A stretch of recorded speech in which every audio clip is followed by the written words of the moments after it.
Hello everybody, I hope you all are doing good. I am Deepika from LearnoHub, एक ऐसा free learning platform जहां पर आप पढ़ सकते हैं physics, chemistry, maths, biology and SST absolutely for free only at learnohub.com।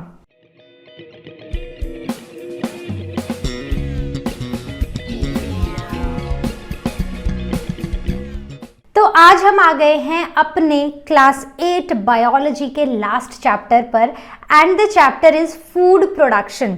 तो food production के बारे में डिस्कस करेंगे। इंडिया में फूड प्रोडक्शन की डिस्कशन करेंगे, कौन कौन से ऑर्गेनिजम्स हैं, कहाँ कहाँ से हमें फूड मिलता है। तो चलिए without wasting any time let's get started.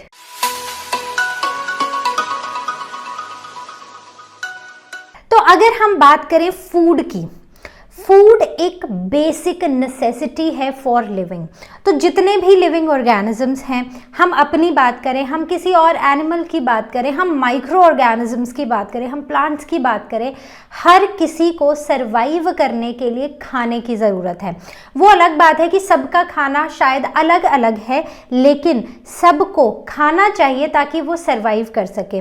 अब अगर हम ह्यूमंस की बात करें तो हमारा जो लाइफ है ना, वो शुरू हुआ था कुछ नोमैडिक लाइफ। मतलब पहले जो इंसान थे वो जंगलों में घूमते रहते थे, एक जगह से दूसरी जगह पर घूमते रहते थे, घर बदलते रहते थे। घर इनफैक्ट होते ही नहीं थे, बट वो वॉन्डरर्स थे। एक जगह पर रहते, फिर थोड़े दिन बाद कहीं और चले जाते, फिर वहाँ से कहीं और चले जाते। तो एक स्टेबल प्लेस नहीं था। तो ऐसे वो रास्ते में अपना खाना ढूंढते, जहाँ खाना मिलता जाता बस उस तरफ चलते जाते। अब धीरे धीरे क्या हुआ कि लोगों को ये पता चला कि हम कुछ एनिमल से भी खाना ले सकते हैं, कुछ प्लांट्स को भी अपना खाना बना सकते हैं। तो धीरे धीरे एग्रीकल्चर आया। एग्रीकल्चर के साथ साथ ह्यूमन ने स्टार्ट किया डोमेस्टिकेशन ऑफ एनिमल्स। एनिमल्स की डोमेस्टिकेशन शुरू हुई। तो इस तरह प्लांट्स से और एनिमल्स से ह्यूमंस ने अपना खाना ड्रॉ करना शुरू किया। अब धीरे धीरे काफ़ी एडवांसमेंट्स होती गई, एग्रीकल्चर काफ़ी एडवांस हो गया और हमें बहुत सारे सोर्सेस पता चल गए खाने के, जहां से हम अपनी फूड की नीड को पूरा कर सकते हैं और अपनी बॉडी को सफिशिएंट न्यूट्रिएंट्स दे सकते हैं। तो ऐसे ही हम इस चैप्टर में डिस्कस करेंगे about various plants, various animals and various micro organisms, जिनसे हम खाना डराइव करते हैं, जिनको हम यूटिलाइज करके अपनी फूड की नीड को पूरा करते हैं। Right? So this was the basic introduction. Now let us move on to the microorganisms first. कैसे microorganisms से हमें अपना खाना मिलता है। So let us start with the microorganisms. तो अगर हम microorganisms की बात करें तो हम ऑलरेडी पढ़ चुके हैं कि microorganisms होते क्या हैं। तो microorganisms बेसिकली ऐसे छोटे छोटे ऑर्गेनिजम्स होते हैं जिनको हम नेकेड आइज से तो देख नहीं सकते। तो उनको देखने के लिए हमें चाहिए होता है एक इंस्ट्रूमेंट जिसे हम बुलाते हैं माइक्रोस्कोप। तो इन्हीं माइक्रो ऑर्गेनिजम्स को इन शॉर्ट हम माइक्रोब्स भी बुलाते हैं। ठीक है, तो जो माइक्रो ऑर्गेनिजम्स को स्टडी करने वाली बायोलॉजी है, बेसिकली बायोलॉजी एक बहुत ही वास्ट एक फील्ड है और इसको छोटे छोटे फील्ड्स में डिवाइड किया गया है। तो वो फील्ड जिसमें माइक्रो ऑर्गेनिजम्स की स्टडी की जाती है उसे हम बोलते हैं माइक्रो बायोलॉजी। राइट? क्या बुलाते हैं? Micro biology. ठीक है, माइक्रोब्स से माइक्रो आया है एंड बायोलॉजी तो है ही, क्योंकि हम इन किसी लिविंग ऑर्गेनिज्म को स्टडी कर रहे हैं, इसलिए हमने बायोलॉजी वर्ड यूज़ किया। तो ये जो पूरा माइक्रोबायोलॉजी एक सब्जेक्ट है ना, ये डील करता है उन छोटे लिविंग ऑर्गेनिजम्स के साथ जो कि इस अर्थ पे प्रेजेंट है। तो हमारी अर्थ पे बहुत सारे माइक्रो ऑर्गेनिजम्स हैं। So we have bacteria, we have virus, we have fungi and we have algae. ठीक है, तो ये डिफरेंट ऑर्गेनिजम्स हैं हमारे पास, हमने ऑलरेडी इनके बारे में पढ़ा हुआ है। तो अब यहाँ पर हमें क्या पढ़ना है? हमें इनका रोल पढ़ना है फूड के प्रोडक्शन में। ठीक है, तो ये हमें समझ आ गया, बेसिक है, बिल्कुल बेसिक है कि कितनी तरह के माइक्रो ऑर्गेनिजम्स हैं। इनमें एक और भी आते हैं जिन्हें हम बुलाते हैं proto zones. So these are the different kinds of microorganisms that are present. अब जब भी हम microorganisms की बात करते हैं ना, एक चीज़ हमारे दिमाग में आती है कि ये बहुत ही हार्मफुल होते हैं, जिसमें कोई डाउट नहीं है, क्योंकि कोविड-19 के बाद हमें ये बात समझ आ गई है कि they are very very harmful to us, at least some of them, but exactly some of them, not all of them. तो बहुत सारे ऐसे माइक्रो ऑर्गेनिजम्स हैं जो हमारी day to day life activities में हमारी बहुत हेल्प करते हैं, इवन हमारे लिए खाना भी बना देते हैं। तो इसलिए माइक्रो ऑर्गेनिजम्स हार्मफुल तो हैं, लेकिन इनके बहुत सारे यूजेस भी हैं, और ये माइक्रो ऑर्गेनिजम्स हर जगह पाए जाते हैं। मतलब अगर आप एक ऐसी कंडीशन सोच लो जहाँ पर बहुत ज़्यादा बर्फ़ पड़ती है, ठीक है, आप एंटार्क्टिका सोच लो, ठीक है, जहाँ नेगेटिव में ही टेम्परेचर रहता है। कोई एक ऐसी जगह सोच लो जैसे वल्केनोज हैं, तो वहाँ बहुत ही गर्म टेम्परेचर रहता है। So these bacteria they can live in extreme cold conditions to extreme hot conditions, and also अगर हम pH की बात करें तो ये बहुत ही acidic conditions में भी रह सकते हैं, neutral conditions में भी रह सकते हैं, और basic conditions में भी रह सकते हैं। और वैसे ही अगर अपने घर में अपने आसपास देखो, तो जब भी खाना खाते हो तो पहले हाथ धोते हो ना, कि हाथ में जर्म्स हो सकते हैं और वो हमारे पेट में जाके हमारा नुकसान कर सकते हैं, right. So we need to wash our hands. तो basically in our house, at our home, they are present everywhere, right. So इसीलिए जब भी आप खाना खाते हो तो उससे पहले आप हाथ ज़रूर धोते हो। आप वॉशरूम जाते हो, वहाँ भी there are lots of micro organism, so before you come out of your washroom you always wash your hands, right. So this was all about the micro organisms. तो हम शुरू करने वाले हैं बैक्टीरिया से। तो बैक्टीरिया एक ऐसा माइक्रो ऑर्गेनिज्म है जो सबसे पहले आया था अर्थ पे। So this bacteria is said to be the first living organism on the earth, ठीक है। तो मतलब हमारे पूर्वज कौन है? हमारे पूर्वज है bacteria. So all of us when we will study about evolution in our higher classes, तो हम ये पढ़ेंगे कि बैक्टीरिया एक ऐसा ऑर्गेनिज्म है जहाँ से हम सब ओरिजिनेट हुए हैं। तो देखो बैक्टीरिया बहुत ही सिंपल है, अभी हम देखेंगे, ठीक है, लेकिन हमारी बॉडीज़ उतनी ही कॉम्प्लेक्स हैं। ये धीरे धीरे हम बदलते गए और डिफरेंट ऑर्गेनिजम्स में हम चेंज होते गए, करेक्ट। सो बैक्टीरिया को सबसे पहले डिस्कवर किया था ल्यूवेन हुक ने, ठीक है। सो ये जो LEUW, ठीक है, ल्यूवेन हुक। सो ल्यूवेन हुक ने क्या किया, उन्होंने कुछ पॉन्ड से पानी लिया और माउथ के सलाइवा में बैक्टीरिया को डिस्कवर किया। और जब इन्होंने और ज़्यादा स्टडी की तो इनको ये समझ आया कि बैक्टीरिया जो है ना, वो ऐसा नहीं है कि एक जैसे हैं, ये हैं तो बहुत छोटे, लेकिन इनके बहुत ज़्यादा शेप्स हैं। They are wide variety of shapes that are present now, because Leeuwenhoek started this talking about these microorganisms. He was the first to discover about bacteria, and he described the various shapes of bacteria. So Leeuwenhoek is said to be the father of microbiology. What is microbiology? Microbiology is the study of microorganisms. Clear. अब micro organisms में जो bacterias हैं, bacteria अलग अलग तरह के होते हैं। जैसे ये कैसे हैं, ये है गोल, ठीक है, तो इन्हें कैसे हैं, ये सर्कुलर, ठीक है, सर्कुलर शेप के हैं या स्फेरिकल शेप के हैं, इन्हें बुलाया जाता है कोकस। फिर कुछ आते हैं जो ऐसे रॉड शेप में होते हैं, ठीक है, so these are rod shaped, इन्हें बेसिलस बुलाया जाता है। फिर कुछ होते हैं जो ऐसे इस शेप में हमें दिखाई देते हैं, तो इन्हें हम स्पाइरल शेप को स्पाइरिलियम बुलाते हैं। And some of them are like this, जैसे ये कॉमा होता है ना, हम ऐसे कॉमा बनाते हैं ना, बिल्कुल ऐसे ही हमें बैक्टीरिया दिखाई देते हैं। So they are called as Vibrio, correct। So these are the different shapes. Now coming on to the bacterial structure, so this was the first organism to come on earth, ठीक है, यहीं से हम सब originate हुए हैं। तो यहाँ पर जो बैक्टीरिया है ना, बैक्टीरिया एक बड़ा ही सिंपल ऑर्गेनिज्म है। अगर आप इसका स्ट्रक्चर देखो ना, तो इसमें ये जो आपको रेड साइड में दिखाई दे रहा है ना, दिस इज़ अ कैप्सूल। ये जो कैप्सूल है ना, ये थोड़ा स्लाइमी होता है, ठीक है, थोड़ा जिलेटिनस होता है, और ये एक तरह से प्रोटेक्टिव कवरिंग होती है अराउंड बैक्टीरिया, ठीक है। तो सबसे बाहर है कैप्सूल। कैप्सूल के अंदर अगर आप जाओगे तो आपको एक और लेयर दिखाई देगी जिसे हम सेल वॉल बुलाएंगे। सेल वॉल के अंदर एक और लेयर दिखाई देगी जिसे हम सेल मेम्ब्रेन बुलाएंगे।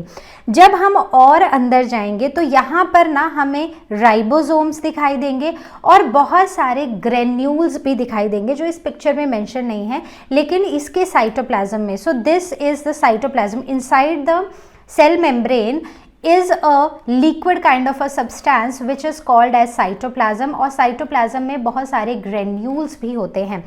अब यहाँ पर इसके अंदर आपको एक पर्पल कलर का स्ट्रक्चर दिखाई दे रहा है जो काफ़ी मैगी नूडल टाइप स्ट्रक्चर है, right. So this is basically it's genetic material जिसे हम डीएनए भी बुलाते हैं, जिसे हम न्यूक्लियोइड रीजन भी बुलाते हैं।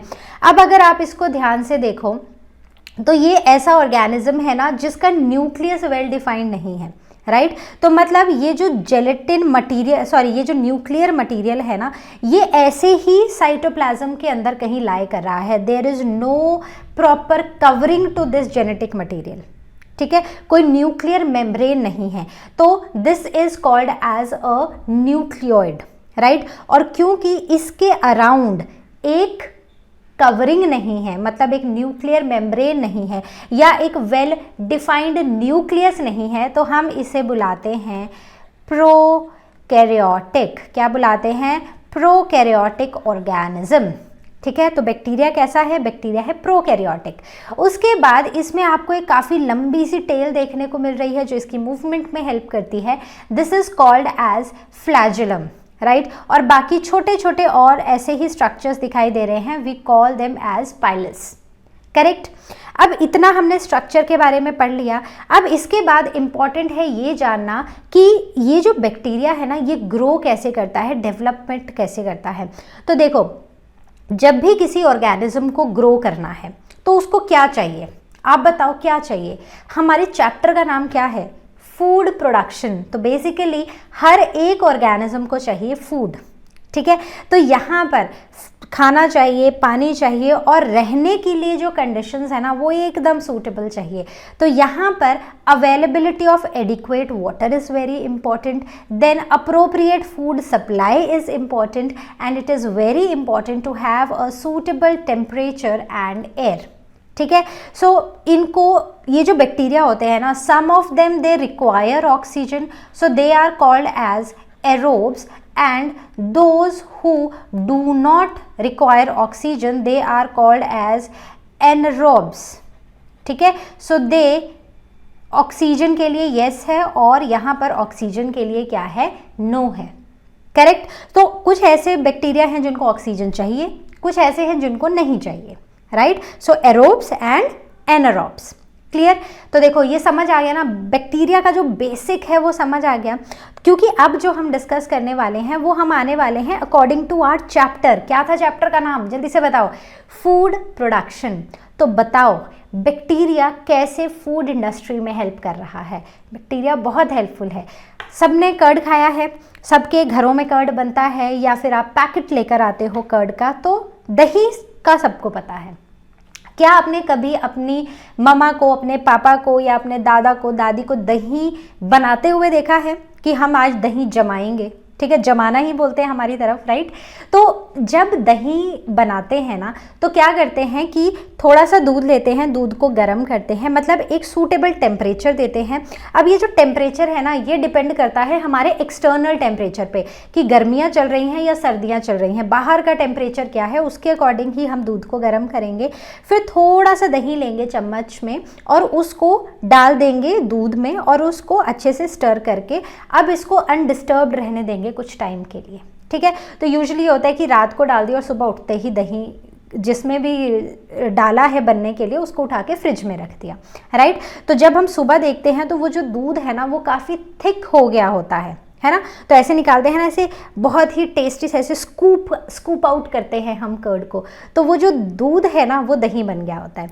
तो यहाँ पर जो ऑर्गेनिजम्स हेल्पफुल हैं वो हैं बैक्टीरिया। तो कर्ड फॉर्मेशन में, कर्ड क्या है? कर्ड एक फर्मेंटेड होल मिल्क है, ठीक है। ये बनता है by the action of bacteria on lactose. What is lactose? Lactose is basically the milk sugar. तो यहाँ पर बैक्टीरिया जो है वो इस मिल्क शुगर पर एक्ट करेगा और इसको कन्वर्ट कर देगा इनटू एन एसिड, ठीक है। अब उसके बाद यहाँ पर हमने हमेशा पढ़ा है कि जो कर्ड की फॉर्मेशन है ना उसमें एक बैक्टीरिया हेल्पफुल है, दैट इज लैक्टोबैसिलस, राइट। तो अभी तक इतना ही पढ़ा है, राइट। अब क्योंकि ये साइंटिफिक नेम है तो हमने इसको क्या किया है, अंडरलाइन किया है, क्योंकि मैंने इसको खुद लिखा है। अब यहाँ पर इंपॉर्टेंट ये है कि ये जो लैक्टोबैसिलस है ना, अब लैक्टोबैसिलस ऐसा नहीं है कि एक लैक्टोबैसिलस है, there are many species of Lactobacillus. तो कौन सी स्पीशीज? Generally 2 species. कौन सी? Lactobacillus bulgaricus and lactobacillus acidophilus. So these are the 2 bacteria which are essential for the formation of curd. तो नाम याद रखोगे कौन कौन से हैं? Lactobacillus bulgaricus and Lactobacillus acidophilus, ठीक है। तो इसको बल्गेरिया से याद रख लेना, ठीक है, और इसको एसिड से याद रख लेना, करेक्ट। अब यहाँ पर कर्ड जो है ना, कर्ड एक ऐसी चीज़ है, एक छोटा सा बच्चा भी है जिसको आपने खाना देना शुरू किया है, या एक बहुत बुजुर्ग भी है, हर कोई कर्ड खाता है, ठीक है। अब कर्ड खाने का रीज़न बहुत सारे हैं, जैसे कि it is very high in calcium and it is very important for the bone growth. तो बच्चों में बोन्स की ग्रोथ के लिए बहुत इंपॉर्टेंट है, और एडल्ट्स में ये ऑस्टियोपोरोसिस से बचाने के लिए बहुत इंपॉर्टेंट है। मतलब ऑस्टियोपोरोसिस बेसिकली एक बोन की ही कंडीशन है जिसमें बोन्स जो है ना वो ब्रिटल हो जाती हैं, ऐसे बहुत वीक हो जाती हैं, ठीक है। तो बच्चों के लिए भी इंपॉर्टेंट है, बड़ों के लिए भी इंपॉर्टेंट है, क्योंकि it is very high in calcium. तो यहाँ पर ये जो कर्ड का एक इंडस्ट्री है ना, मतलब ये जो कर्ड का फॉर्मेशन है हमारी डेयरी इंडस्ट्री में, dairy industry is an industry which deals with the dairy product, जैसे दूध हो गया, दही हो गया, चीज़ हो गया, ठीक है, तो मक्खन हो गया, बटर हो गया, so all of these are the milk product, so that is the dairy industry. तो डेयरी इंडस्ट्री में सबसे ज़्यादा ग्रो किया जाने वाला जो प्रोडक्ट है दैट इज दिस कर्ड। ये जो कर्ड है ये बहुत लोग इन्जॉय करते हैं। कर्ड जो है ये काफ़ी ज़्यादा बनाया जाता है क्योंकि इसकी डिमांड बहुत ज़्यादा है। And now if you might have tasted it, so different fruits are being used to just give a different flavour to the curd. बहुत अलग अलग फ्लेवर्स में भी अब कर्ड आने लग गए हैं, तो you must try it, they are very very very tasty and when you buy it from a good place, so it is very healthy also, right? So the curd formation is the first product of first thing that we eat, and that is made with the help of bacteria or the microorganisms, ठीक है। बात समझ आ गई है? क्या याद रखना है? दोनों बैक्टीरिया के नाम याद रखने हैं। लैक्टोबैसिलस सबको पता है, और क्या है?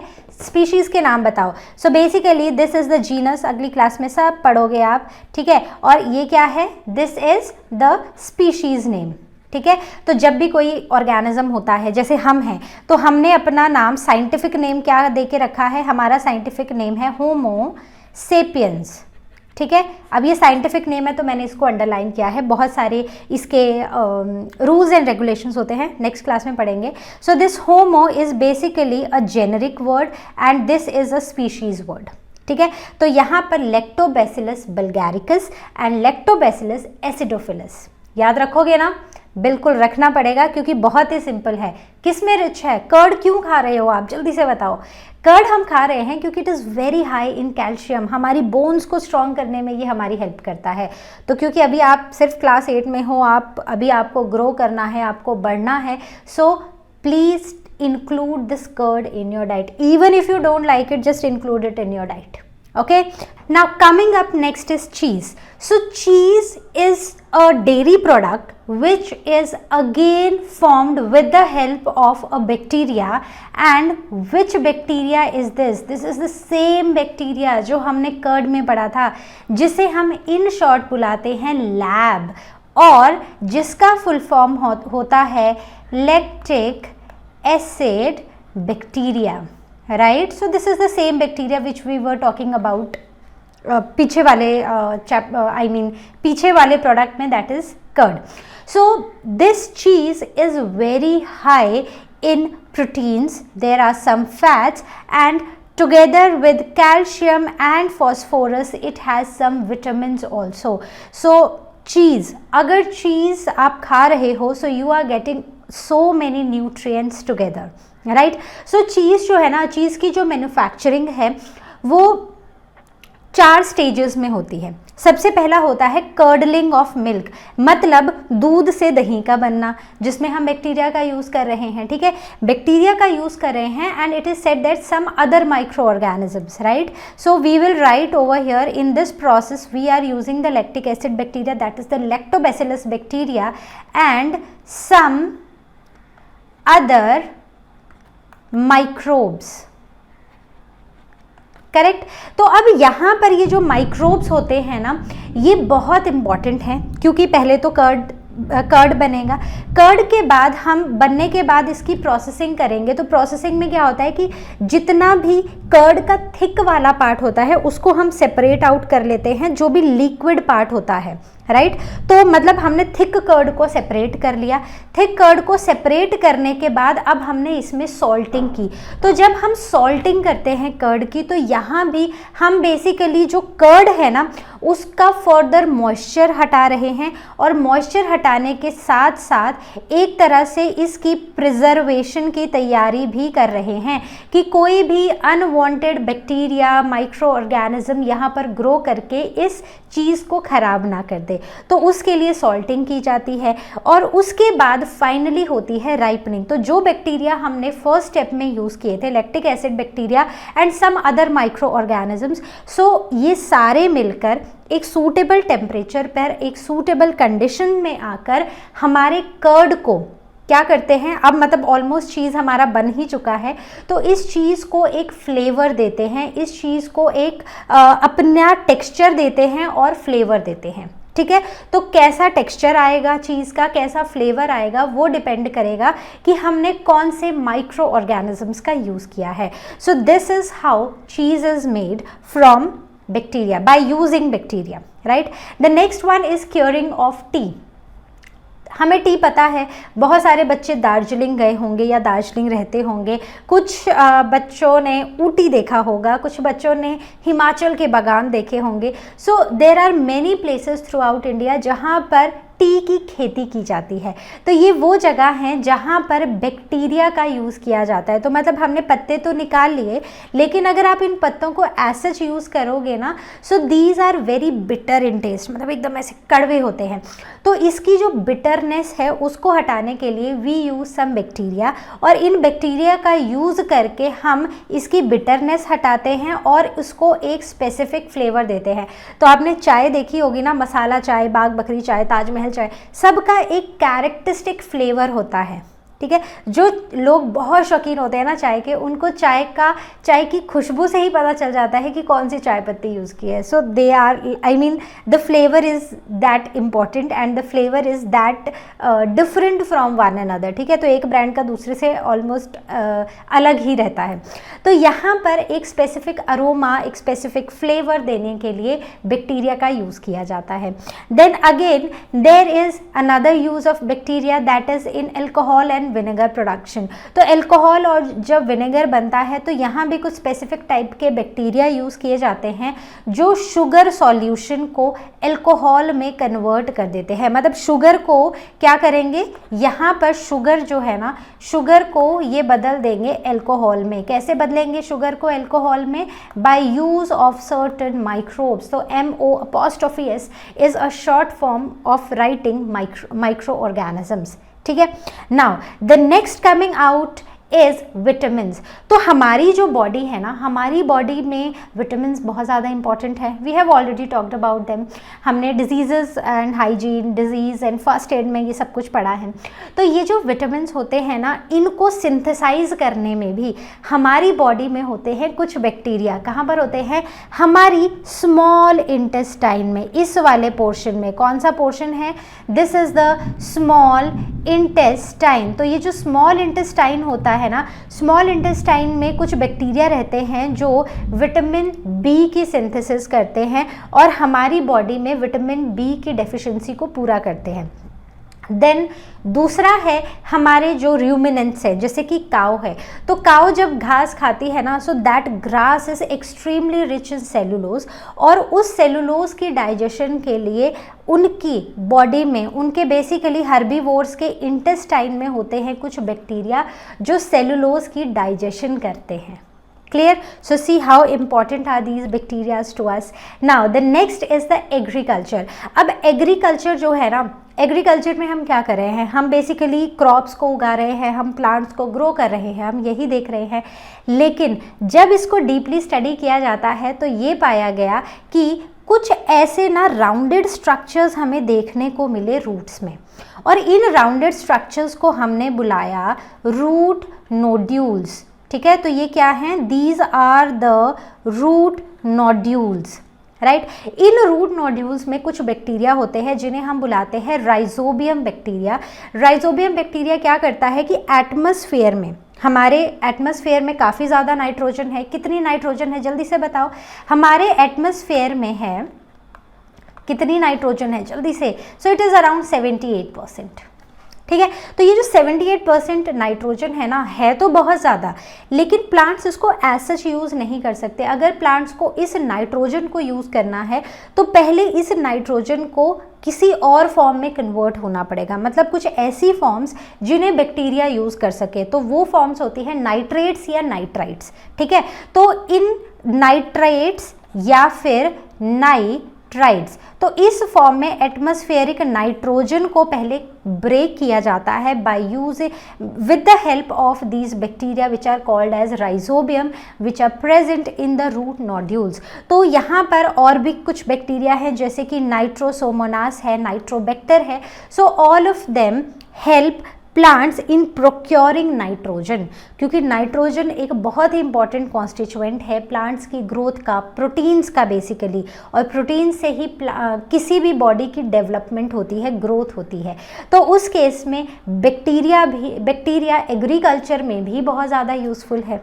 ठीक है, तो समझ आया कितना यूज़फुल है ये बैक्टीरिया हमारे लिए। Now coming on to our next micro organism that is fungi. Fungi जो है, फंजाई यूनिसेलुलर भी होते हैं, मतलब सिर्फ एक सेल से बने हुए फंजाई भी होते हैं, और कुछ ऐसे फंजाई होते हैं जो एक से ज़्यादा सेल से बने होते हैं। तो मोस्टली आपको मल्टी सेलुलर फंजाई देखने को मिलेंगे।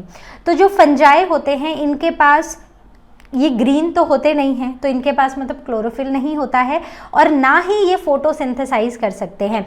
ये रहते हैं कुछ डेड और डिकेइंग ऑर्गेनिक मैटर के ऊपर जिन्हें हम बुलाते हैं सेप्रोफाइट्स। तो बेसिकली वो ऑर्गेनिजम्स जो डेड और डिकेइंग ऑर्गेनिक मैटर पे फीड करके अपना न्यूट्रिशन डराइव करते हैं, उन्हें हम क्या बुलाते हैं, they are the heterotrophs. And what type of heterotrophs they are the saprophytes. ठीक है, तो ये जो सेप्रोफाइट्स होते हैं they are basically the nature cleaners, मतलब कहीं पर भी कोई ऐसी चीज़ है हमारे आसपास जो कि खराब हो रही है, सड़ रही है, तो वहाँ पर फंजाई ग्रो करता है और उसमें से अपनी न्यूट्रिशन डराइव करता है और उसको पूरी तरह इस नेचर से डिस्ट्रॉय कर देता है या वैनिश कर देता है, ताकि हमारा जो आसपास का जो एनवायरनमेंट है वो एकदम नीट एंड क्लीन रहे।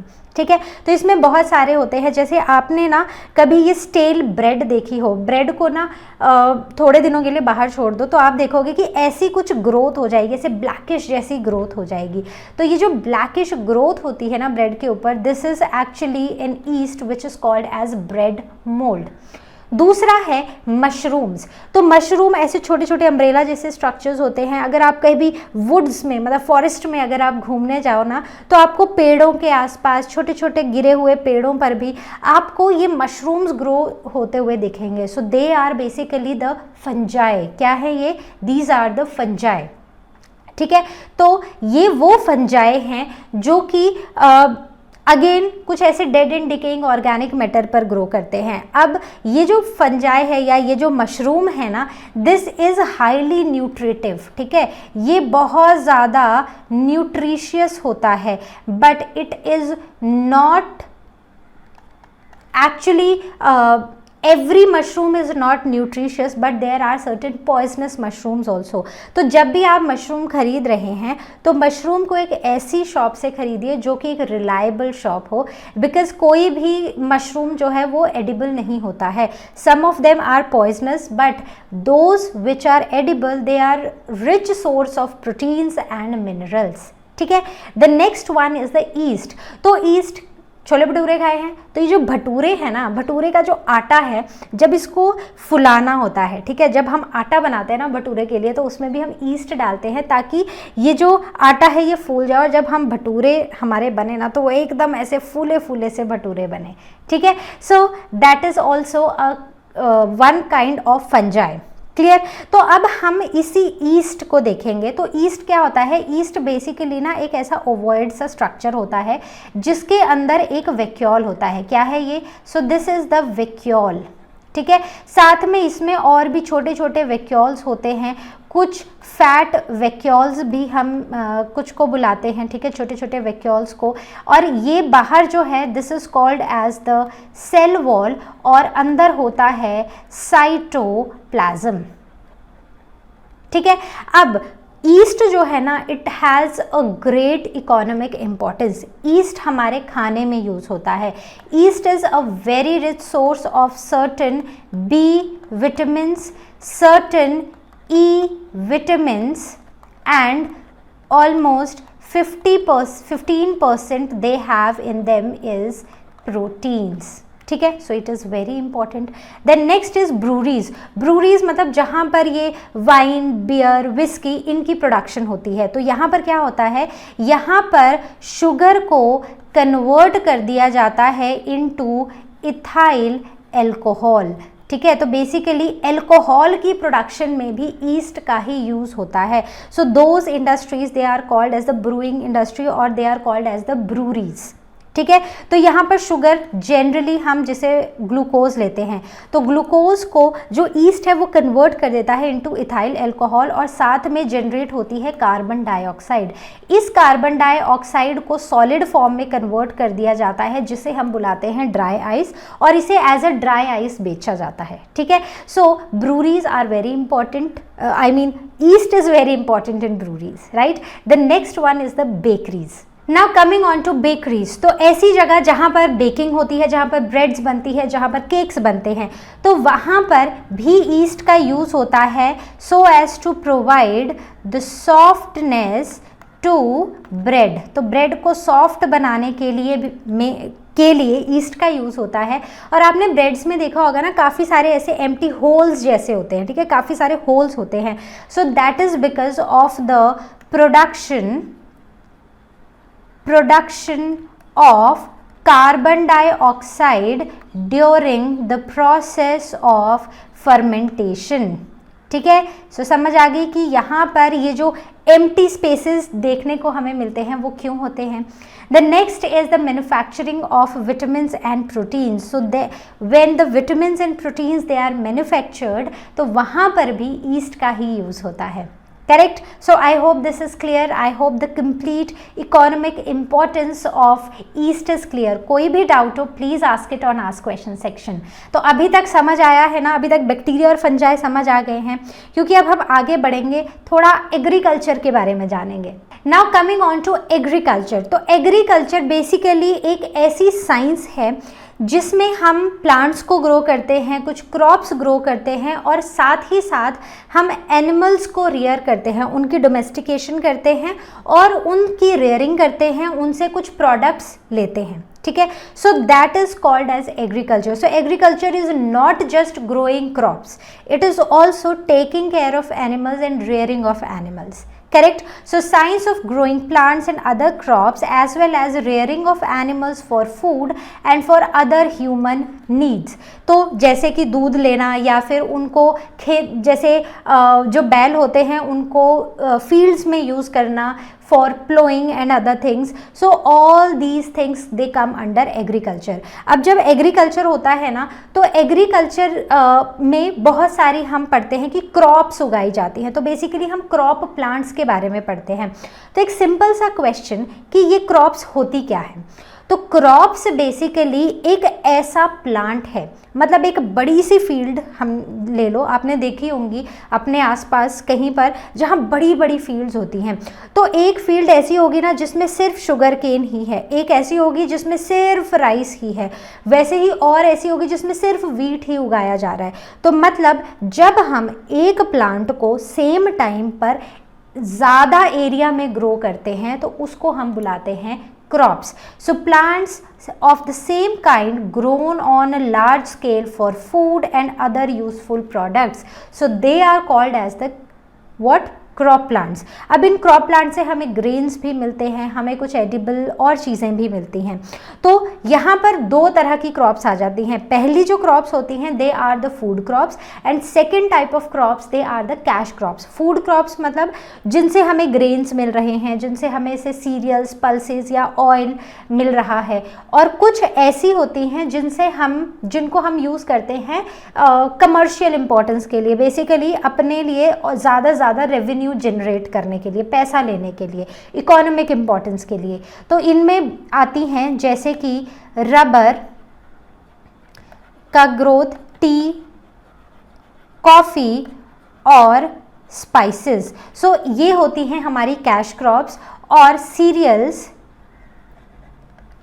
Pulses, oil seeds, they are the food crops. ठीक है, तो बात समझ आई। उसके बाद हम आते हैं एग्रीकल्चर में। तो एग्रीकल्चर जो है ना वो दो तरह का होता है, और एग्रीकल्चर की जो क्रॉप्स है ना, मतलब बेसिकली एग्रीकल्चर दो तरह का नहीं होता है, बट क्रॉप्स दो तरह की होती हैं, और वो डिपेंड करता है कि कौन से सीजन में हम उन क्रॉप्स को ग्रो कर रहे हैं। जैसे कि जब हम ऑटम वाले सीजन में जब हम क्रॉप्स को ग्रो करते हैं तो उन्हें हम बुलाते हैं खारिफ क्रॉप्स, और जब हम विंटर सीजन में क्रॉप्स को सो करते हैं तो उन्हें हम बुलाते हैं राबी क्रॉप्स। ठीक है, so kharif crops are the autumn crops and rabi crops are the winter crops. तो सबसे इम्पॉर्टेंट चीज़ यहाँ पर ये याद रखना है, मेन क्रॉप्स। तो जो खारिफ क्रॉप है ना, खारिफ क्रॉप का जो मेन क्रॉप है दैट इज राइस। ठीक है, और राबी क्रॉप्स का है वीट। करेक्ट। तो खारिफ क्रॉप जो है ये जनरली उगाई जाती हैं, मतलब इनका जो टाइम पीरियड होता है ये जून में सो की जाती हैं और अक्टूबर में इनको हार्वेस्ट कर लिया जाता है।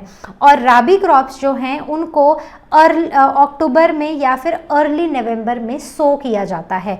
So these are the different types of crops. अब अगर आपने कभी भी राइस फील्ड्स देखी हो ना, तो आप देखोगे they are flooded with water, उनमें पानी ही पानी होता है। तो बेसिकली इन क्रॉप्स को जब हम उगाते हैं ना, तो हम एक ऐसे टाइम पर उगाते हैं जब बहुत सारी बारिश होती है। तो इसका टाइम पीरियड हमने क्या दिया है, जून टू अक्टूबर। तो यही वो टाइम होता है जब बरसात आती है, जब मॉनसून आते हैं तो बहुत ज़्यादा बारिश होती है, और इसी बारिश की वजह से ये जो क्रॉप फील्ड्स हैं they remain flooded with water.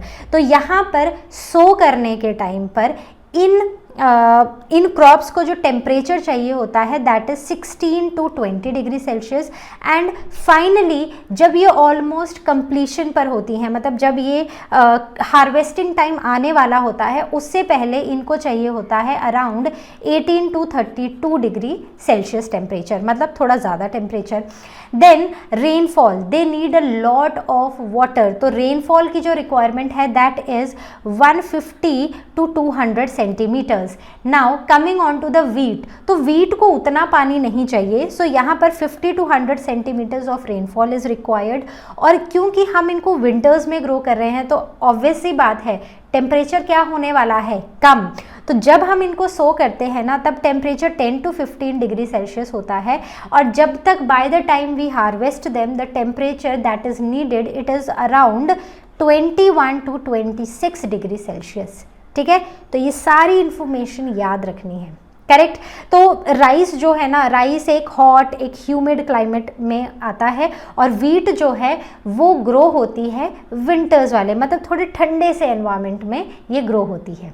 Clear? तो याद रहेगा, तो बिल्कुल याद रखना है। ठीक है। Now coming on to horticulture. तो हॉर्टिकल्चर बेसिकली एक ऐसी फील्ड है एग्रीकल्चर की जहाँ पर हम fruits, vegetables, then flowers, mushrooms, algae और मेडिसिनल प्लांट्स को कल्टीवेट करते हैं या ग्रो करते हैं। इनमें कुछ नॉन क्रॉप प्लांट्स भी आते हैं, जैसे कि ऑर्नामेंटल प्लांट्स हैं जिन्हें हम सिर्फ डेकोरेशन के लिए यूज़ करते हैं, या फिर ट्रीज़ हैं और ग्रासेस हैं। तो ऐसे अलग अलग प्लांट्स आते हैं अंडर हॉर्टिकल्चर। तो हॉर्टिकल्चरिस्ट्स मतलब कुछ ऐसे साइंटिस्ट जो हॉर्टिकल्चर से डील करते हैं, वो इम्प्रूव्ड वेराइटीज़ प्रोड्यूस करने की कोशिश कर रहे हैं of various flowers, various fruits and vegetables, right. So this is horticulture. Now coming on to organic farming. तो आपने सुना होगा कि जब एग्रीकल्चर होता है, जब मतलब फार्मिंग होती है, तो वहाँ पर बहुत सारे केमिकल्स का यूज़ किया जाता है so as to provide nutrients to the growing plants, क्योंकि ग्रोइंग प्लांट्स को भी न्यूट्रिएंट्स की ज़रूरत है। तो यूजुअली यहाँ पर केमिकल्स का यूज़ किया जाता है, लेकिन जैसे जैसे एडवांसमेंट्स हो रही हैं ना, we are getting to know how harmful are these chemicals to us.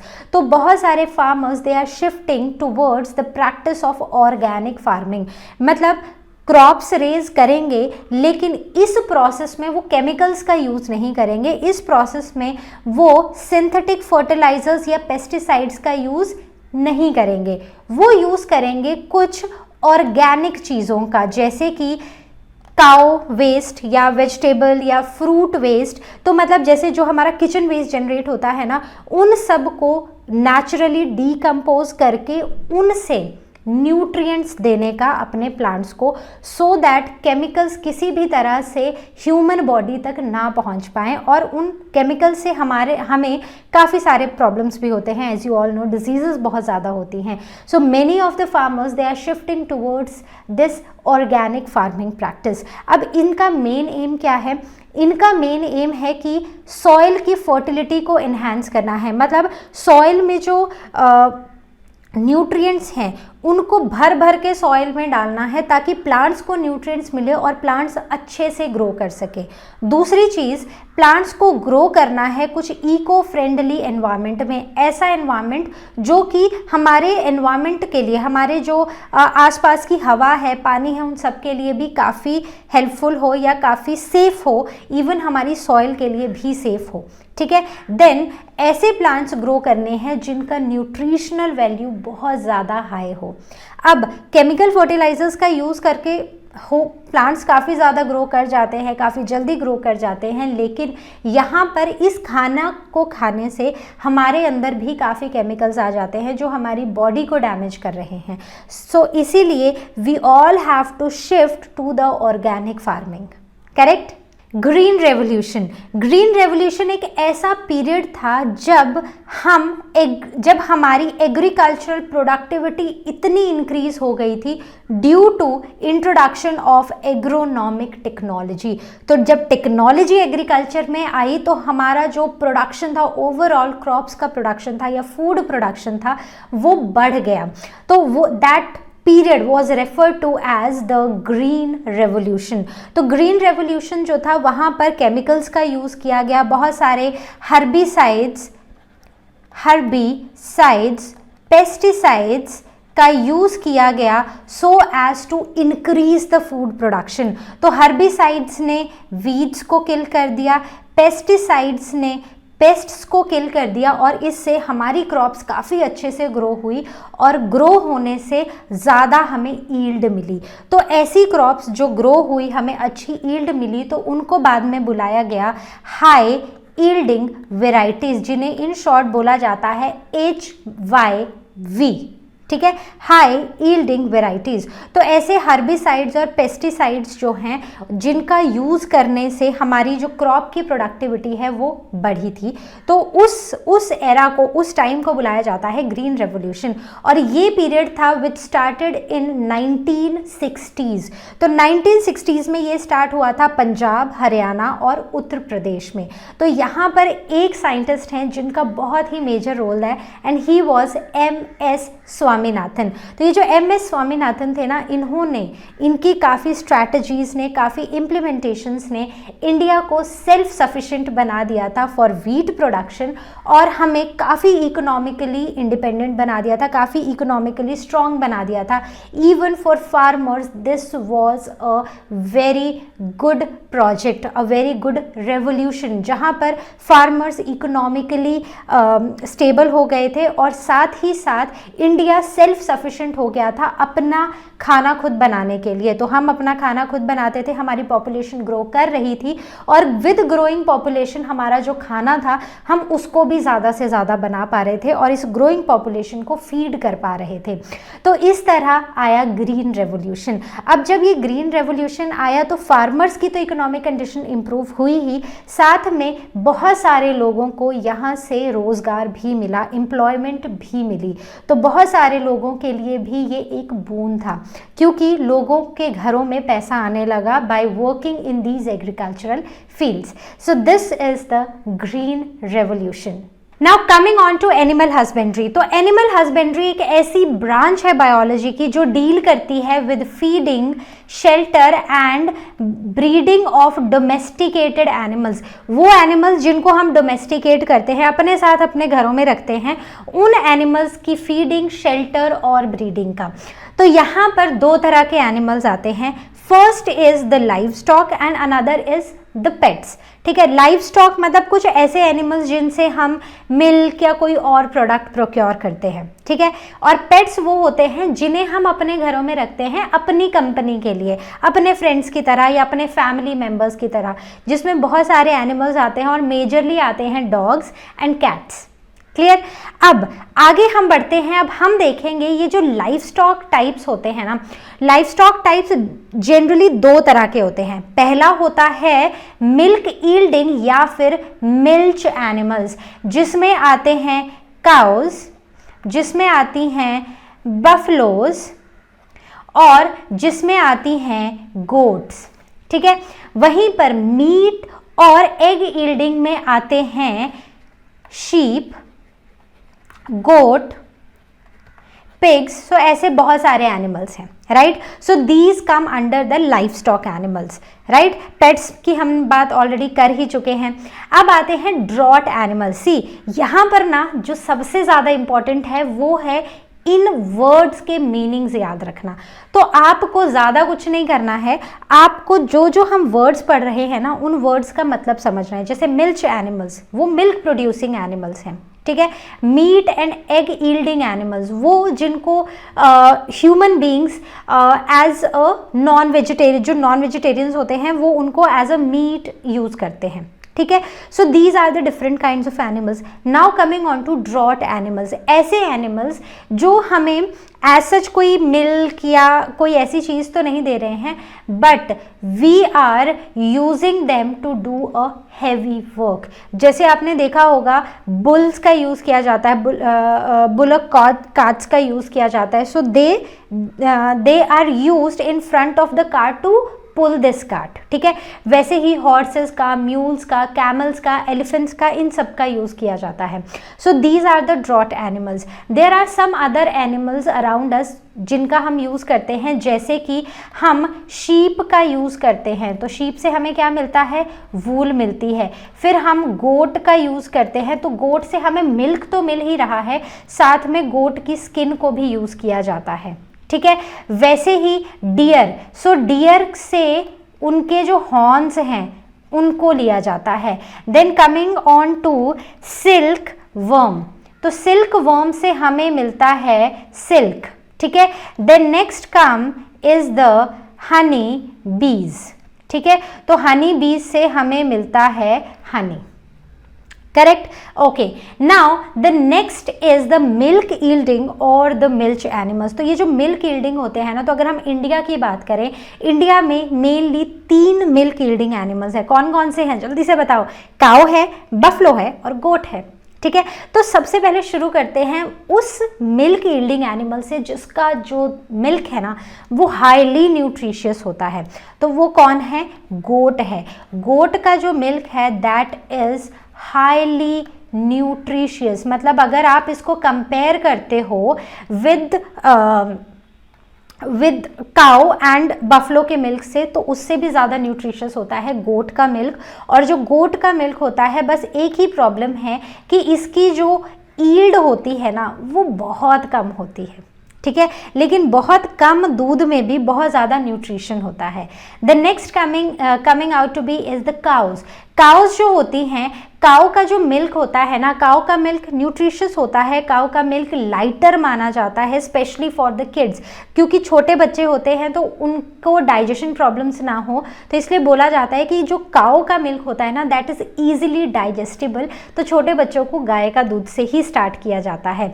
Then cow जो मिल्क यील्ड करती है, it is the milk which is yielded by the cow is more in quantity as compared to the goat, but it is very less as compared to the buffaloes, ठीक है। The next is the buffaloes. तो buffaloes का जो milk है ना, उसका जो nutrition है ना, वो काऊ और गोट से काफ़ी कम होता है, लेकिन ये बहुत ज़्यादा दूध देती हैं एक बार में। तो इसीलिए अगर आप वो लोग जो कि गाय या भैंसे पालते हैं, तो अगर आप उनसे कभी पूछोगे ना, तो most of them they would like to domesticate a buffalo, because वो ज़्यादा दूध देगी, तो ज़्यादा दूध सेल करेंगे तो ज़्यादा पैसे आएंगे, ठीक है। बट न्यूट्रिशन वाइज ये काऊ और गोट से काफ़ी कम न्यूट्रिशियस होता है। ये दूध काफ़ी हैवी भी होता है, डाइजेशन के लिए भी ये काफ़ी हैवी होता है, तो इसलिए छोटे बच्चों को कभी भी बफलो के मिल्क से स्टार्ट नहीं किया जाता है। देन ये जो बफलो है ना, बफलो का जो मिल्क है, ये हमारी कंट्री में ज़्यादा से ज़्यादा सेल होता है, क्योंकि बहुत ज़्यादा क्वांटिटी में बनता है और हमारी पॉपुलेशन को फीड करने के लिए हमें ये ज़्यादा क्वांटिटी की ज़रूरत है। और कुछ ऐसे जगह हैं, स्टेट्स हैं हमारी कंट्री में, जहाँ पर इवन कैमल का मिल्क भी पिया जाता है, right. So these are the milk animals. Now next is the breeds of the cow. Cow जो होती है ना, तो काउ अलग अलग ब्रीड्स की है, राइट। तो अगर हम अपनी कंट्री में बात करें ना, या फिर हम ओवरऑल बात करें, so there are around 30 breeds of cows that we know, ठीक है। सबसे पहली जो है ड्रॉट ब्रीड है। तो ड्रॉट ब्रीड के जो मेल्स होते हैं ना, उनको यूजुअली वो हैवी वर्क के लिए यूज़ किया जाता है, जैसे अभी हमने थोड़ी देर पहले देखा। फीमेल्स की बात करें तो इनकी जो फीमेल्स होती हैं ना, वो मिल्क देती हैं, लेकिन मिल्क की जो क्वांटिटी होती है वो काफ़ी कम होती है। The next is the dual purpose breed. तो डुअल पर्पस ब्रीड में जो मेल्स होते हैं, again they are draught breeds, मतलब वो ड्रॉट के पर्पस से यूज़ होती हैं, जो हैवी वर्क करते हैं। और जो फीमेल्स होती हैं, females they give a quite good milk, ठीक है। तो जो क्वांटिटी होती है ना, ईल्ड जो होती है, वो क्वाइट गुड होती है as compare to the draught breeds. The next is the dairy breeds. तो डेयरी ब्रीड्स में वो फीमेल्स आती हैं, ठीक है, वो फीमेल्स आती हैं जो बहुत ही हाई मिल्क प्रोड्यूसर्स या हाई मिल्क ईल्डर्स होती हैं, जो बहुत ज़्यादा दूध देती हैं। और जो मेल्स होते हैं, they are very poor in heavy work also, ठीक है। So I hope these are clear. अब हम बात करने वाले हैं इंडिया की काउ ब्रीड्स की। तो इंडिया में ना 3 तरह की ब्रीड्स हमें देखने को मिलती हैं। पहली है इंडिजीनियस और द इंडियन। तो इंडियन ब्रीड्स हैं जैसे कि रेड सिंधी, ठीक है। एग्जॉटिक ब्रीड मतलब जो फॉरेन से आई हुई ब्रीड्स हैं, जिसमें बहुत ही कॉमन है एक नाम, कुछ बच्चों को जिनको काऊ की ब्रीड्स के बारे में पता है उनको पता होगा कि जर्सी नाम की एक ब्रीड है। जैसे मुझे भी एग्जॉटिक में ना सिर्फ जर्सी ही पता है, ठीक है। तो मतलब पता है इन द सेंस कि मैंने सिर्फ जर्सी काऊ ही देखी है। Then brown Swiss, right. The next one is the cross breed. Cross breed मतलब वो इंडियन और फॉरेन ब्रीड के बीच में क्रॉस हुआ, ठीक है। मेल और फीमेल, एक इंडियन था और एक फॉरेन था, उनके बीच में क्रॉस हुआ और हमें एक क्रॉस ब्रीड मिली। तो इसमें बहुत ही मिक्स जैसा एक कैरेक्टरिस्टिक उभर के आता है, और जिसकी एक ब्रीड है जैसे Karan Fries. So this is one of the cross breeds that is present in India, right. So these are the 3 types of breeds. तो आपको क्या करना है, there are some more names which are given in your book. तो आपको हर एक breed के नाम याद रखने हैं, राइट। ओके, आगे चलते हैं मिल्क एनिमल्स में ही, जहां पर हम बफलो की ब्रीड्स की बात करेंगे। तो बफलो की जो ब्रीड्स हैं ना वो है मुर्राह, मेहसना एंड सुरती। तो मुर्राह जो होती है ना, ओरिजिनली ये जो ब्रीड है ना, ये ब्रीड हमें देखने को मिलती है हरियाणा और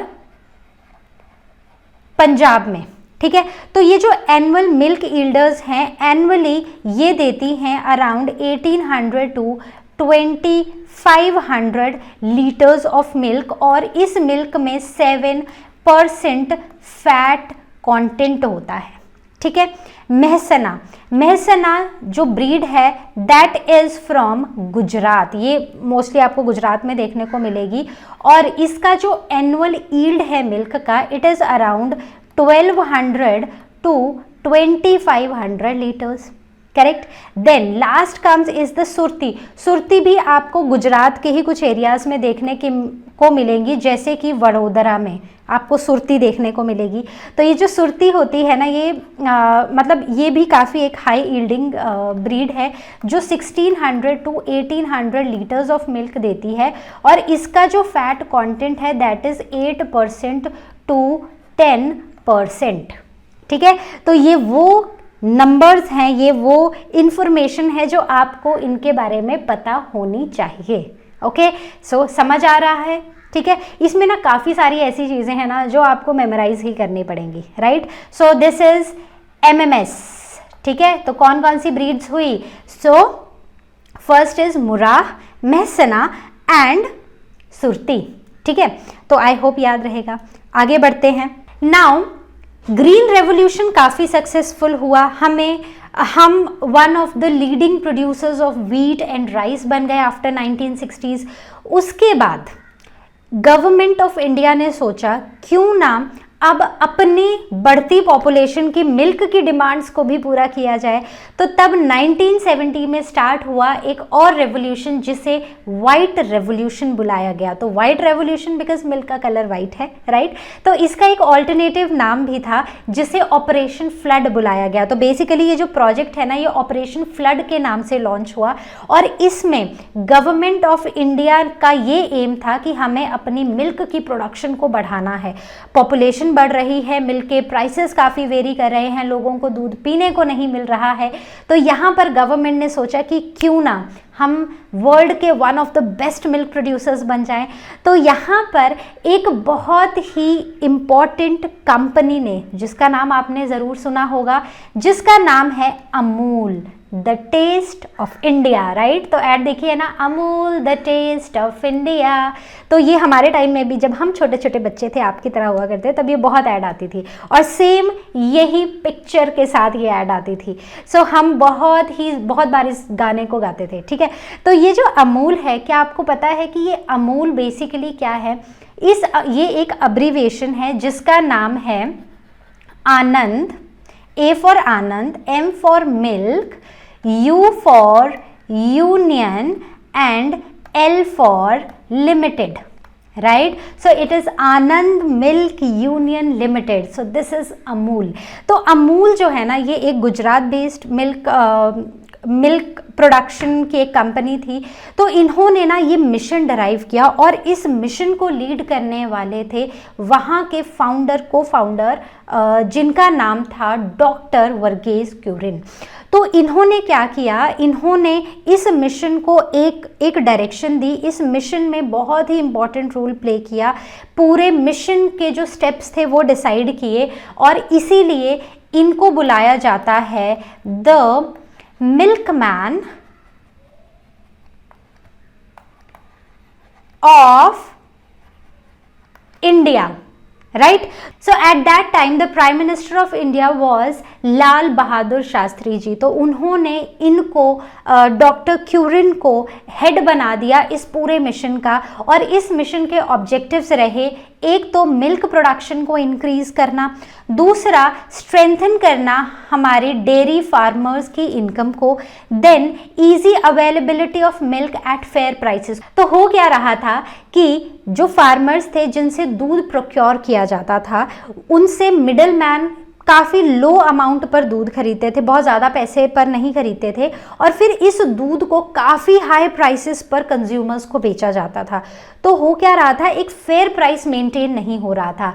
तो इस फेयर प्राइस को मेंटेन करने के लिए इस मिडिल मैन को बीच से हटा दिया गया और ये कोशिश की गई कि जो हमारे प्रोड्यूसर्स हैं, प्रोड्यूसर से कंज्यूमर तक दूध जो है वो डायरेक्टली जाए, ताकि कंज्यूमर को एक फेयर प्राइस मिले और उसका सारा जो बेनिफिट है वो मिले उन प्रोड्यूसर्स को जो इस मिल्क की प्रोडक्शन में इतनी मेहनत कर रहे हैं। तो यहाँ पर these 3 were the objectives of our operation flood. और इससे हुआ क्या, इससे हुआ कुछ ऐसा कि हमारा कंट्री, हमारा इंडिया जो है इस पूरे वर्ल्ड में इंडिया में लीडिंग प्रोड्यूसर बन गया मिल्क का। और जो मिल्क की सप्लाई है वो बहुत ही बढ़ गई, बहुत वास्ट हो गई, और आज हमारी डेयरी इंडस्ट्री जो है हमारी कंट्री में वो काफ़ी ज़्यादा स्ट्रेंथन हो चुकी है। सो आई होप ये आपको समझ आया होगा वाइट रेवोल्यूशन के बाद कैसे हमारी कंट्री जो है वो हमारा जो डेयरी बेस है ना वो काफ़ी ज़्यादा स्ट्रेंथन हो गया। और इस सब का जो श्रेय है वो किसको जाता है, the milk man of India. And who is the milk man of India, doctor Verghese Kurien. Now coming on to the meat providing life stock, तो उसमें आते हैं गोट, शीप एंड पिग। तो अगर हम गोट की बात करें ना, काफ़ी सारे ब्रीड्स हैं हमारे पास, जैसे कि गद्दी है, राइट, जैसे कि कश्मीरी है, राइट, वैसे ही पश्मीना मारवाड़ी है। तो इनसे मेनली एक तो दूध हमें मिलता है, वो हम पढ़ चुके हैं, और साथ में इसको एज अ मीट भी लोग कंज्यूम करते हैं। दूसरी आती है शीप। तो शीप जो है ना, शीप में काफ़ी सारे ब्रीड्स हैं, जैसे कि एक ब्रीड है नल्ली, एक ब्रीड है डिकैनी, ठीक है, और इनको यूज़ किया जाता है for mutton, for wool and for skin. तो इनकी स्किन के ऊपर जो एक कवरिंग होती है उसे एज अ वूल यूज़ किया जाता है, इनकी स्किन को यूज़ किया जाता है, इनकी बॉडी को एज लोग जो हैं वो कंज्यूम भी करते हैं, मतलब खाते भी हैं, तो एज अ फूड भी इनको यूज़ किया जाता है।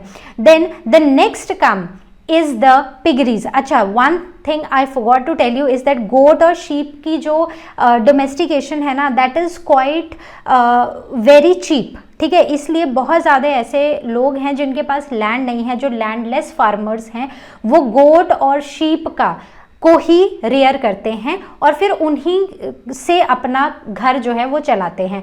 तो आपने गद्दी देखे होंगे, अगर आप कहीं पहाड़ों में गए होंगे तो आपने देखा होगा कि कुछ लोग होते हैं जो इन्हीं भेड़ों को चराने लेके जाते हैं और फिर बहुत सारी भेड़ें उनके पास होती हैं, तो वो उन्हीं की जो वूल है उसको बेचकर या फिर दूध बेचकर अपना जो जीवन है, मतलब अपना जो लाइफ के एक्सपेंसेस हैं वो उठाते हैं। The next come is the pigs. तो पिग्स जो है ना, पिग्स को बेसिकली ये जो पिगरी है, ये जो पिग फार्मिंग है ना, ये भी बहुत ज़्यादा चीप है। और पिग फार्मिंग में इन पिग्स को यूज़ किया जाता है एज अ मीट, और जो इनका बॉडी फैट है या फिर एनिमल फैट है उसे बुलाया जाता है लार्ड, ठीक है।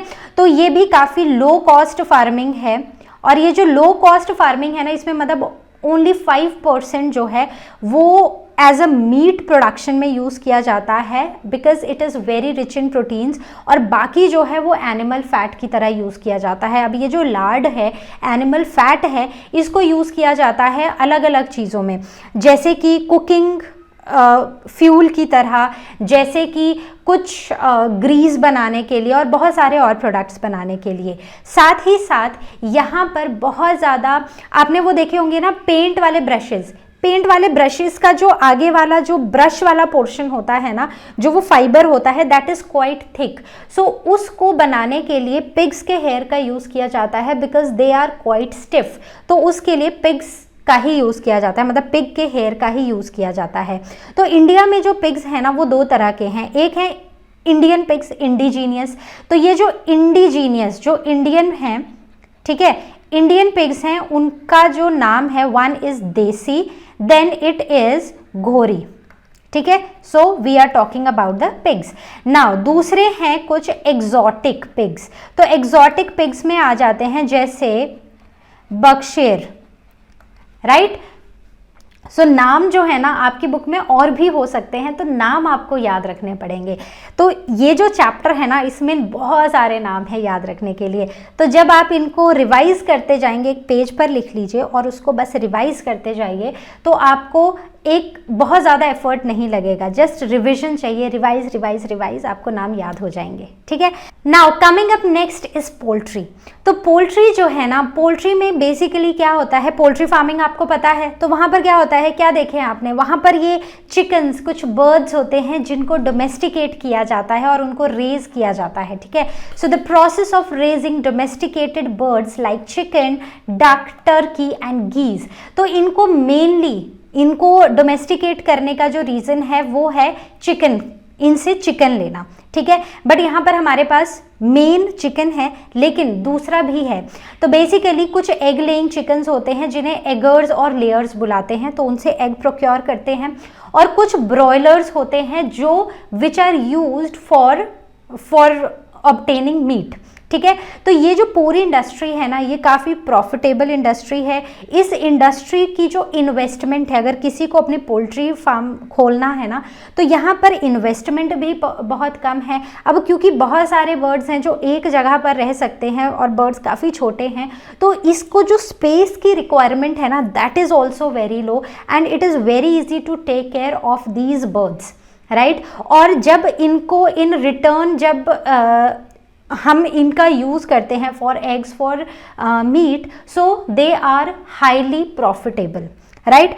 अब यहाँ पर ना दो तरह के ब्रीड्स हमें देखने को मिलते हैं, one is again indigenous and another one is exotic. तो इंडियन एंड फॉरेन ब्रीड्स। तो इंडियन ब्रीड्स में Aseel is very very popular, it is a very high meat yielder और ये एग लेयर तो नहीं है अच्छा। ठीक है, और दूसरे आते हैं एग्जॉटिक, जिसमें आते हैं वाइल्ड लेग हॉर्न्स और रोड इंडियन रेड। ठीक है, तो ये जो वाइट रेड हॉर्न है ना, ये ओवल शेप के एग्स ले करता है, किस शेप के, ओवल शेप के एग्स, और ये काफ़ी पॉपुलर है। इसके एग्स जो हैं वो काफ़ी छोटे छोटे से एग्स होते हैं और बहुत कम फीड में ये बर्ड्स जो हैं ये रह जाते हैं। मतलब ये जो लेग हॉर्न जो ब्रीड है ना, इसको बहुत ज़्यादा खाने की ज़रूरत नहीं है, इसकी बहुत हाई मेंटेनेंस भी नहीं है और ये काफ़ी प्रॉफिट देती है इसके मालिक को, मतलब जिस पोल्ट्री में ये बर्ड होता है, राइट। तो it is very economical. Now coming on to the Rhode Island Red. तो ये एक रोड करके एक जगह है यूएसए में जहाँ पर इसको डेवलप किया गया था, एक फार्म में रोड आइलैंड में। ठीक है, रोड आइलैंड जो यूएसए में है, वहाँ पर एक फार्म में ये ब्रीड है डेवलप हुई थी। तो ये एक डुअल टाइप की ब्रीड है, मतलब ये एग लेयर्स भी हैं, इनसे एग्स भी मिलते हैं और साथ ही ये मीट भी देते हैं। So basically they are good meat providers as well. ठीक है, so this breed has a dual purpose. ठीक है, समझ आ गया। अब हम आगे चलते हैं फिश फार्मिंग में। तो फिश फार्मिंग से समझ आ रहा है।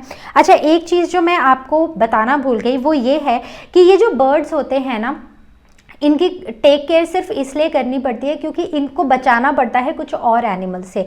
जैसे कि इनको एक क्लोज्ड एरिया में रखना पड़ता है ताकि कोई भी और एनिमल आके इन पर अटैक ना कर जाए, डॉग्स कैट्स जो हैं वो इनको खा ना जाए। ठीक है, तो इनको एक प्रोटेक्टेड एरिया में रखना पड़ता है और साथ ही साथ इनका जो खाना है ना वो यूजुअली सीरियल्स होते हैं, मतलब बाजरा दे दिया, कुछ pulses they the. And even जो फिश इंडस्ट्री में जो प्रोसेसिंग वेस्ट बचता है ना, फिश का जो वेस्ट बचता है वो भी इनको दिया जाता है।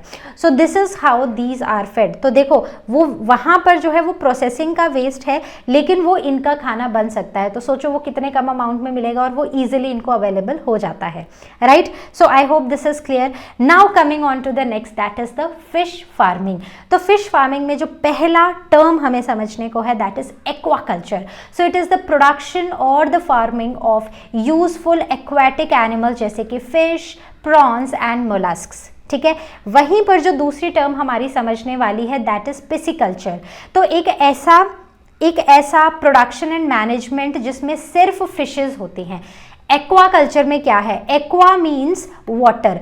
तो अब यहाँ पर ना जितने भी एक्वेटिक एनिमल्स हैं जो हमारा फूड बन सकते हैं, जिसमें प्रॉन्स, मोलस्क, फिशेस सब कुछ हैं, तो एक्वाकल्चर में वो सबकी डोमेस्टिकेशन या फार्मिंग आती है, लेकिन पिसिकल्चर में सिर्फ और सिर्फ हम फिशेस से डील करते हैं.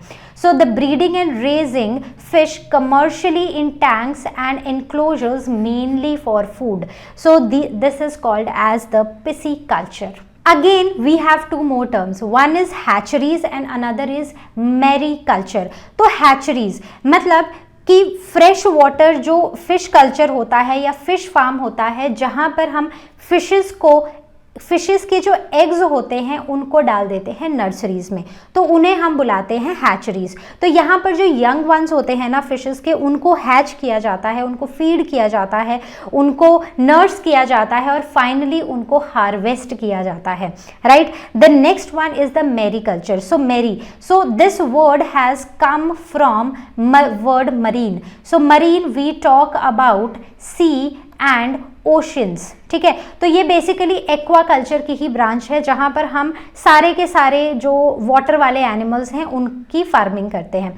तो ये एक ऐसी ब्रांच है एक्वाकल्चर की जहाँ पर हम सिर्फ मरीन ऑर्गेनिजम्स को कल्चर कर रहे हैं, और तो उनको क्या करते हैं, एक एनक्लोज्ड सेक्शन में, ओशियन में ही एक एनक्लोज्ड सेक्शन बना देते हैं, या फिर किसी टैंक में या पॉन्ड में सी या ओशन का पानी डालकर वहाँ पर उनकी कल्चरिंग की जाती है. So they are mainly cultured for food and for some other products also. ठीक है. Okay, now it is important for you to remember the names of certain edible fishes. So one is the first ones are the marine fishes जो sea या ocean में मिलती हैं. So Bombay duck, eel, hilsa, pomfret, salmon and sardine. Right. Then freshwater fishes, rohu, calbasu, catla, singhara, magur and singhi. So these are the freshwater fishes. ठीक है, याद रहेगा. तो आगे बढ़ते हैं जहां पर हम बात करेंगे सेरीकल्चर के बारे में. सेरीकल्चर क्या होता है? So basically we are talking about the silk worms, the artificial rearing of silk worms and production of silk from them. तो हमने सिल्क वॉर्म्स को रियर करना है और उनसे सिल्क की प्रोडक्शन करनी है. So this is called as the sericulture. ठीक है, तो इंडियन वेराइटीज जो जिनको यूज किया जाता है सेरीकल्चर में, they are mulberry, tasar, eri and muga. Correct. Now coming on to the sericulture का जो प्रोसेस होता है, तो सेरीकल्चर बेसिकली क्या होता है कि एक एग्स जो हैं वो एक लीफ के ऊपर ले करते हैं. ठीक है, सिल्क वर्म्स. अब धीरे धीरे क्या होता है कि वो ग्रो करता है, लार्वा बनता है और लार्वा के बाद बनता है प्यूपा, और प्यूपा से एडल्ट स्टेज आ जाती है. ठीक है, लेकिन यहाँ पर इस एडल्ट स्टेज के आने से पहले ही ये जो कुकून होता है, ये वाला जो पोर्शन है ना, जहाँ पर अंदर एक लिविंग ऑर्गेनिज्म है जिसे हम प्यूपा बुला रहे हैं, यहाँ पर इस कुकून को ट्रीट किया जाता है. So it is treated with boiling water. Boiling water से ट्रीट करने से जो अंदर का प्यूपा है, बेसिकली जो लिविंग ऑर्गेनिज्म है, उसको मार दिया जाता है और इस कुकून को ले लिया जाता है, और इस कुकून से जो थ्रेड्स होते हैं उनको निकाल लिया जाता है, जिस प्रोसेस को बुलाया जाता है रीलिंग. क्या बुलाते हैं इसको? रीलिंग. ठीक है, अब क्योंकि हम इसमें एक लिविंग ऑर्गेनिज्म की जान ले रहे हैं, तो again this is very not a very good thing. और इन्वायरमेंटलिस्ट जो हैं वो इस प्रोसेस को बहुत ही ज़्यादा क्रिटिसाइज करते हैं. मतलब they do not want this process to happen because even this organism is very very helpful for us. ठीक है, तो आई होप ये समझ आया है. अब आते हैं हम अपने लास्ट टर्म पे, where we will be discussing food production, and this is apiculture. ठीक है, तो api we are talking about honey bees. ठीक है, so this word represent honey bees. ठीक है, so it is rearing of honey bees to obtain honey and their commercially important products, जिसे बुलाया जाता है एपीकल्चर. तो यहाँ पर मेंटेनेंस होती है हनी बी कॉलोनीज की, commonly in man made hives. ठीक है, तो बेसिकली इसको हम एक और नाम भी दे देते हैं, that is B keeping.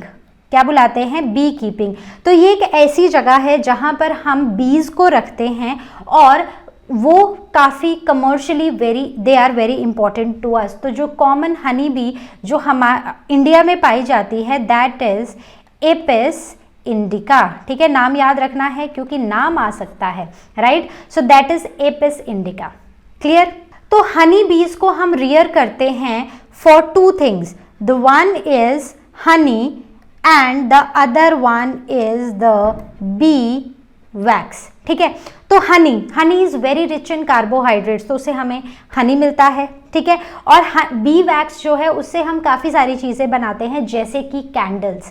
So these are the two things जिसके लिए हम एपीकल्चर करते हैं। अब ये जो हनी बीज है ना, ये बेसिकली अपना एक ऐसा हेक्सागोन सा एक बहुत सारे छोटे छोटे रूम्स बना देती हैं एक बड़े से हाइव में, और उस हाइव में वो स्टोर करती हैं अपना हनी जिसको हम ले लेते हैं। सो एक हाइव में there are around 40 to 50,000 of honey bees, जिसमें से कुछ मेल्स होते हैं, कुछ फीमेल्स होते हैं, और एक होती है queen. Okay, so before we conclude this session let me ask you a question. Mention the benefits of green revolution. तो हमने ग्रीन रेवोल्यूशन पढ़ा, हमने पढ़ा कि कैसे हमारी कंट्री जो है वो सेल्फ सफिशिएंट हुई in wheat and rice production. तो पहली चीज जो है, we were able to feed our growing population, right? We became the leading producers of rice and wheat, ठीक है। Thirdly, what happened? Our farmers, they became economically stable, ठीक है। So there are many more and please add to this answer and send those answers in the ask question section of learnohub.com. So this was all from our today's session. I hope you enjoyed it. I hope you understood the things. Now we will meet next time. Till then you all take care, and as you all know, LearnoHub मतलब free है पर best है।